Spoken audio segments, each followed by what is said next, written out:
This disturbing piece of news that outstanding young midfielder Lamar Walker is gone back to Clarendon College to play schoolboy football after impressing at the Pan Am Games to the extent where he got a 2-week trial stint at Brazilian club Vasco da Gama and impressed again to the extent that Vasco wanted to sign him immediately, but we'll have to wait till the transfer window in January.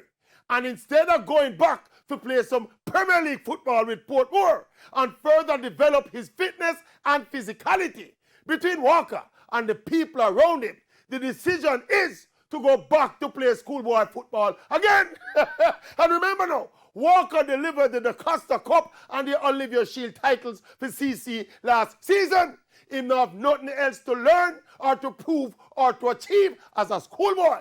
And if ever there is a football equivalent of Christopher Taylor going back to Calabar to win champs one more time, this is it.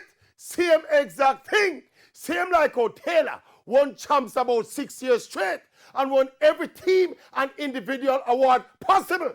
And instead of starting the professional journey early, he went back to Calabar to go try win champs again.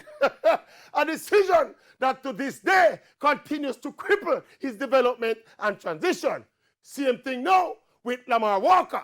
This youth showed the real talent and potential to play professional football.